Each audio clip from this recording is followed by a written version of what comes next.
Dans cet exercice, il nous fallait résoudre certaines équations. Première équation, ln de x est égal à ln de 3x plus 1.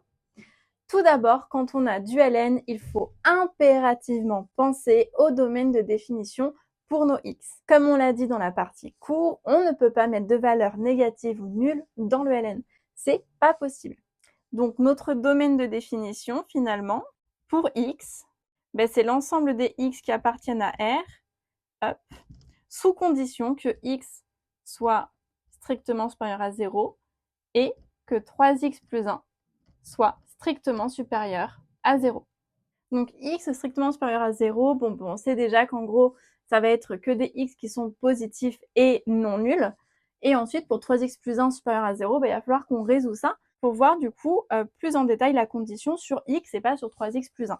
Donc 3x plus 1 strictement supérieur à 0, ça signifie que 3x est strictement supérieur à moins 1 et donc x est strictement supérieur à moins 1 tiers. Eh bien ça tombe bien parce qu'on le veut aussi supérieur à 0. Donc finalement, cette condition, elle est déjà là-dedans finalement. Si on prend x supérieur à 0, on est forcément supérieur à moins 1 tiers. On peut simplement dire qu'on souhaite un x strictement positif, et donc finalement, le domaine de définition sera tout simplement R plus étoile, que vous connaissez peut-être un petit peu mieux sous la forme donc 0 exclu, plus l'infini. Exclu aussi, vu qu'on n'attrape jamais l'infini. Ok, ça c'est un bon travail de fait, on connaît le domaine de définition, maintenant on continue. Et il nous faut du coup résoudre cette équation. Ici, on a deux images par la fonction ln qui sont égales.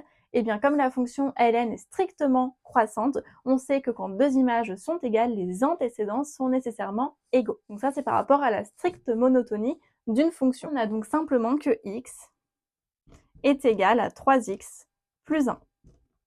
Là normalement, pas de problème pour résoudre ça, donc on se retrouve avec x moins 3x qui est égal à 1, donc moins 2x finalement qui est égal à 1, et donc x qui est égal à moins 1 demi.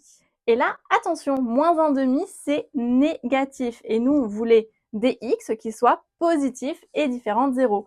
Donc finalement, cette solution n'est pas solution de notre équation. Et donc l'ensemble solution sera l'ensemble vide. Il n'y a pas de solution ici pour cette équation.